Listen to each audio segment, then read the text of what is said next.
அடுத்து பார்க்கும்போது எலக்ட்ரான்களின் துகள் மற்றும் அலைத்தன்மையை நிரூபிப்பதற்கான சோதனைகள்.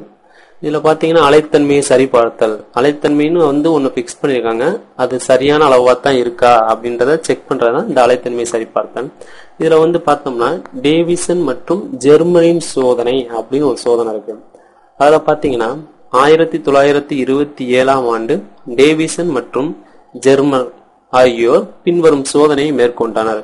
வெப்பப்படுத்தப்பட்ட டங்ஸ்டன் மின்னிலிருந்து வெளிப்படும் எலக்ட்ரான் கற்றையை உயர் நேர் மின்னழுத்தத்தில் செலுத்தும் போது முடுக்கம் பெறுகின்றன அப்படின்னு சொல்றாங்க. அதாவது நல்லா வெப்பப்படுத்தப்பட்ட டங்ஸ்டன்ல இருந்து எலக்ட்ரானை ஒரு உயர் நேர் மின்னழுத்தத்துல செலுத்தும் போது அது பிரேக் ஆகுது, முடுக்கம்னா படிச்சிருப்பீங்க, முடுக்கம் பெறுகின்றன அப்படின்னு சொல்றாங்க. இத்தகைய முடுக்கம் பெற்ற எலக்ட்ரான் கற்றையை பெரிய ஒற்றை நிக்கல் படிகத்தின் மீது விழச் செய்யும் போது எலக்ட்ரான்கள் வெவ்வேறு திசைகளில் சிதறடிக்கப்படுகின்றன. இவ்வாறு பெறப்படும் விளிம்பு விளைவு எக்ஸ் கதிர்கள் மூலம் பெறப்பட்ட விளிம்பு விளைவு அமைப்பை போல் உள்ளது அப்படின்னு சொல்றாங்க. எலக்ட்ரான்களின் துகள் மற்றும் அலைத்தன்மையை சரிபார்த்தலுக்கான சோதனைகள்ல எலக்ட்ரான் அமைப்போட அலைத்தன்மையை சரிபார்த்த சோதனைக்கு இந்த ஒரு அமைப்பு சோதனையானது பயன்படுதுன்னு பாக்குறோம். இந்த அமைப்பானது பாத்தீங்கன்னா 1927ஆம் ஆண்டுல இந்த டேவிசன் மற்றும் ஜெர்மர் அறிவியல் அறிஞர்களால அறிமுகப்படுத்தப்படுது. இந்த அமைப்பின்படி பாத்தீங்கன்னா டங்ஸ்டன் அமைப்பானது ஒரு மூலம் அமைப்பாக எலக்ட்ரான் கற்றையை தரக்கூடிய ஒரு மூலமாக செயல்படுது பாக்குறோம். அதன்படிக்கு இந்த டங்ஸ்டன் அமைப்பான ஒரு குறிப்பிட்ட வெப்பநிலைக்கு வெப்பப்படுத்தப்படும் போது என்ன ஆகும்னா இந்த அமைப்புல எலக்ட்ரான் கற்றையானது வெளிப்படுகிறது பாக்குறோம். சோ வெளிப்படக்கூடிய அந்த ஒரு எலக்ட்ரான் கற்றையை நேர் மின்னழுத்தத்தை அந்த உயர் நேர் மின்னழுத்தத்துல செலுத்தும் போது என்ன ஆகும்னா அமைப்பானது அந்த எலக்ட்ரான் கற்றையானது முடுக்கமடைகிறது அப்படின்னு பாக்குறோம். சோ இந்த மாதிரி அடையக்கூடிய அந்த முடுக்கமடைந்த எலக்ட்ரான் கற்றை என்ன பண்ணுவாங்கன்னா நிக்கல் படிய ஒரு அமைப்புல படும்படி செய்வாங்க. சோ அந்த மாதிரி படும்போது அந்த எலக்ட்ரான் கற்றையானது சாதாரணமாக அந்த ஒரு அமைப்புல வரக்கூடிய எலக்ட்ரான் கற்றையானது மேலுக்கு முடுக்கமடைய செய்யப்பட்ட காரணத்தினால எல்லா திசைகளும் பல திசைகளும் சிதறடிக்கப்படுற ஒரு அமைப்பாக இங்க மாறும் பாக்குறோம். அந்த மாதிரி சிதறடிக்கப்படக்கூடிய அமைப்பை அந்த ஒரு ஒளிப்பட தகட்டுல படும்படி செய்யும் போது விளிம்பு வளைவானது ஏற்படுத்தப்படுகிறது பாக்குறோம். அந்த விளிம்பு வளைவானது எந்த மாதிரி இருக்கும்னா எக்ஸ் கதிர் மூலம் ஏற்படக்கூடிய விளிம்பு வளைவானது எந்த மாதிரி இருக்கோ அதை போன்றே இந்த எலக்ட்ரான் கற்றைகளோட அலையிலால ஏற்படக்கூடிய விளிம்பு வளைவும் இருக்கும் அப்படின்றத இந்த ஒரு அமைப்பு அணு அமைப்புல எப்படி அந்த விளிம்பு வளைவானது ஏற்படுகிறது எலக்ட்ரான்கள் அப்படின்றத இந்த ஒரு அனிமேஷன் மூலமா நம்மளுக்கு விளக்குறாங்க. டேவிசன் மற்றும் ஜெர்மரின் எலக்ட்ரான் விளிம்பு வளைவு சோதனை இது அதே மாதிரிதான் வரும் உங்களுக்கு. எக்ஸ் கதிர்கள் அலைப்பண்பை பெற்றிருப்பதால் எலக்ட்ரான்களும் அலைப்பண்பை பெற்றுள்ளன அப்படின்னு சொல்றாங்க. எக்ஸ் கதிர்கள் ஏற்கனவே பார்த்திருப்பீங்க, எக்ஸ்ரேஸ் இந்த மாதிரிலாம் பார்த்திருப்பீங்க. சோ அந்த எக்ஸ் கதிர்கள் அலைப்பண்பை பெற்றிருக்கு அப்படின்னு சொல்றாங்க. நம்ம நார்மலா எக்ஸ்ரே எடுத்து பார்த்தோம்னா தெரியும் நம்மளோட உடம்பு கூறுகள்ல உள்ள எலும்புகள் அமைப்புகள்லாம் ஏன் அப்படி இதாகுது அப்படின்னு பார்த்தோம்னா எந்த அளவுக்கு இருக்கோ அந்த அளவுக்கு அப்சர்வ் பண்ணிக்கும், மிச்சது மட்டும் படாம கிராஸ் ஆகி போறதுனால அந்த எக்ஸ்ரேஸ் பேஸ் பண்ணி அந்த ஒரு படம் நம்மளுக்கு கிடைக்குது. அந்த மாதிரி எலக்ட்ரான்களும் அலைப்பண்பை பெற்றுள்ளன அப்படின்னு சொல்றாங்க.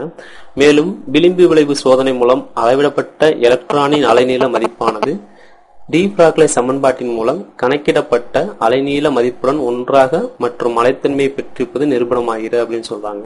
அந்த எக்ஸ்ரே எந்த மாதிரி போச்சோ அதே மாதிரிதான் எலக்ட்ரானோட அமைப்பு இருக்கு, அதோட அலைநீளமும் இருக்கு அப்படின்ற மாதிரி சொல்றாங்க. அதாவது ஈரியல்பு தன்மையை பெற்றுள்ளது எனலாம் அப்படின்னு சொல்றாங்க. விளிம்பு விளைவு அமைப்பு மூலமா இதை கண்டுபிடிச்சிருக்காங்க. இதான் டேவிசன் அவங்க ஜெர்மனோட எலக்ட்ரான் விளிம்பு சோதனையோட பேசிக் கான்செப்ட். இதுல அடுத்து பார்த்தோம்னா தாம்சனின் சோதனை அப்படின்னாங்க. தாம்சன்ற ஒரு அறிவியல் அறிஞர் என்ன சொல்லிருக்காருன்னு பார்த்தோம்னா 1928ஆம் ஆண்டு ஜிபி தாம்சன் என்பவர் நிக்கல் படிகத்திற்கு பதிலாக அவங்க ஜெர்மர் அவங்கலாம் நிக்கல் படிகத்தை யூஸ் பண்ணாங்க. இவங்க நிக்கல் படிகத்துக்கு பதிலாக வேற என்ன பயன்படுத்துறாருன்னா மெல்லிய தங்க தகட்டினை எடுத்துக்கொண்டு சோதனை நிகழ்த்தினார். எலக்ட்ரான் கற்றையை மெல்லிய தங்கத்தகட்டின் மீது செலுத்திய பிறகு வெளிவரும் பாதைக்கு செங்குத்தாக ஒளிப்பட தகட்டினை வைக்கும் போது விளிம்பு வளைவு அமைப்பு முன்னர் போல உருவானது. அப்படின்னா பாத்தீங்கன்னா எலக்ட்ரானோட அமைப்பு எந்த ஒரு தகட்டா இருந்தாலும் ஈவனா போகும் அப்படின்ற ஒரு உண்மையை கண்டுபிடிக்கிறதுக்காண்டி வேற ஒரு தகட்டை பயன்படுத்தி இந்த தாம்சன்றவர் சோதனை பண்ணாரு. இதன் மூலம் எலக்ட்ரான்கள் அலைத்தன்மையை பெற்றுள்ளது என்பது மேலும் உறுதியாகிறது அப்படின்னு சொல்றாங்க. சோ அவங்க வேற ஒரு தகட்டை யூஸ் பண்ணாங்க, நிக்கல் தகட்டை யூஸ் பண்ணாங்க. இவர் அதுக்கு பதிலா தங்க தகட்டை யூஸ் பண்றது மூலமாகவும் எலக்ட்ரானோட அமைப்பு ஒரே மாதிரி அமைப்பா ஒரே அலைத்தன்மையை பெற்றுள்ளது அப்படின்றத கன்ஃபார்ம் பண்றாங்க. சரிங்களா?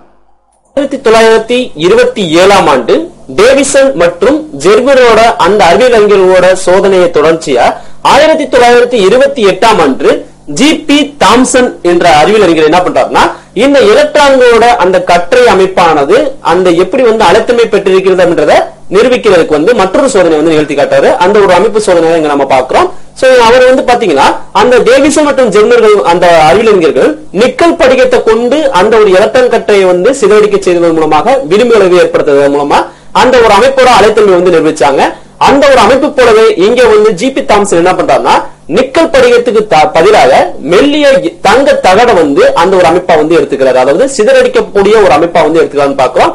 சோ எலக்ட்ரான் கற்றை அமைப்பானது வரக்கூடிய அந்த மூலத்திலிருந்து வரக்கூடிய அந்த எலக்ட்ரான் கற்றையானது என்ன ஆகும்னா, இந்த மெல்லிய தகட்டு வழியா சிறுத்தப்படும் போது இந்த மெல்லிய தங்க தகட்டின் காரணமாக அந்த எலக்ட்ரான் கற்றையானது சிதறடிக்கப்படுகின்ற ஒரு அமைப்பாக நடக்குதுன்னு பாக்குறோம். சோ அந்த மாதிரி சிதறடிக்கப்படக்கூடிய அந்த ஒரு எலக்ட்ரான் கற்றைகளானது பல திசைகளை சிதறடிக்கப்படுறதுனால அந்த ஒரு அமைப்பை ஒரு ஒளிப்பட தகட்டின் மூலமாக பதிவு செய்யறாங்கன்னு பாக்குறோம்.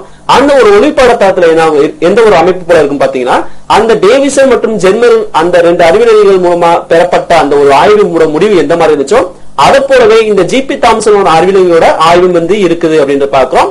சோ இந்த காரணமாக எலக்ட்ரான் கற்றை அமைப்பானது எலக்ட்ரான்கள் அமைப்பானது அலைத்தன்மையை பெற்றிருக்கின்றன அப்படின்றத நம்ம கன்ஃபார்ம் பண்றதுக்கு, அதாவது நல்லா உறுதிப்படுத்திக் கொள்வதற்காண்டி இந்த ஒரு அமைப்பானது பயன்படுத்தப்பட்டது அப்படின்றத இதன் மூலமா நம்ம தெரிஞ்சுக்கிறோம். சோ அந்த அமைப்பை இந்த ஒரு அனிமேஷன் நம்மளுக்கு விளக்குறாங்க.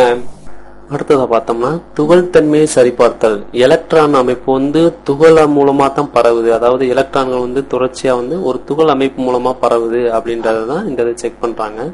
எலக்ட்ரானின் துகள் தன்மையானது கீழ்கண்ட சோதனை